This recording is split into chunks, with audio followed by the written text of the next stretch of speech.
클레르 바이블 사본 연구 1일차, 과거와 현재, 그리고 미래까지 기록되어 있다는 환상의 마도서 클레르 바이블.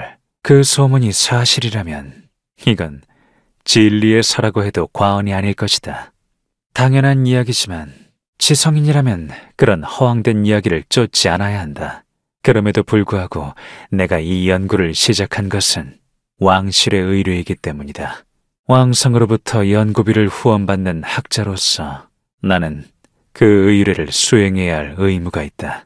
클레르 바이블 사본이라. 이건 대체 누가 만들었을까? 그 내용은 관심이 없지만 현대 제지 기술로는 만들 수 없는 천계에서 전승된 책과 같은 판본의 새 책이라니.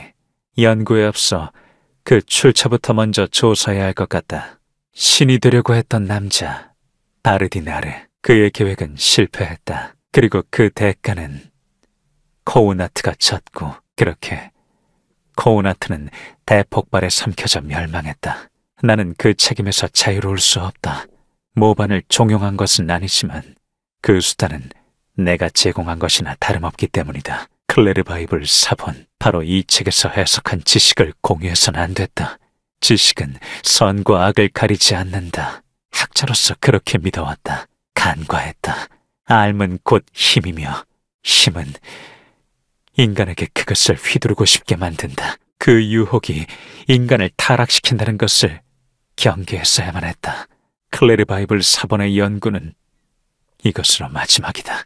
제2, 제3의 바르디나르가 탄생해서는 안 되니까. 신디와 카일, 비록 건강을 잃었지만 아이들은 내 곁으로 돌아왔다. 너무나 감사한 일이다.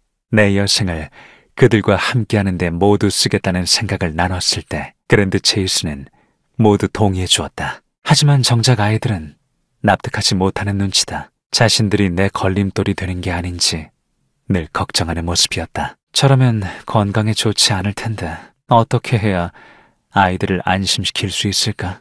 고민 끝에 책을 쓰기로 했다. 내가 내 일을 하는 모습을 보여주면 아이들이 느끼는 부담도 덜해질 것이다. 그렇다. 이 책을 신디와 카일에게 바친다. 여기에는 평생 내가 연구했던 마도서에 관한 내용을 담을 예정이다. 클레르 바이블에 대해서는 어떻게 할지 좀 더 고민이 필요하다. 풀리지 않는 수수께끼가 있었다. 클레르 바이블 사본은 누가, 대체 왜 만들었을까? 책의 형질을 분석하고 그 출처를 수소문했으나 당시에는 아무런 단서도 찾을 수 없었다. 하지만 그 내용을 연구하기 시작하자 점차 보이는 것이 있었다. 아니, 당시엔 보이지 않았다. 그때는 내용을 해독하기에 급급했으니까. 하지만 책에 담겨있는 내용의 틀에서 벗어나지 않는 지난 1000년을 돌이켜보면 기묘한 위화감이 든다. 간혹 앞뒤의 내용이 다른 오류가 있다.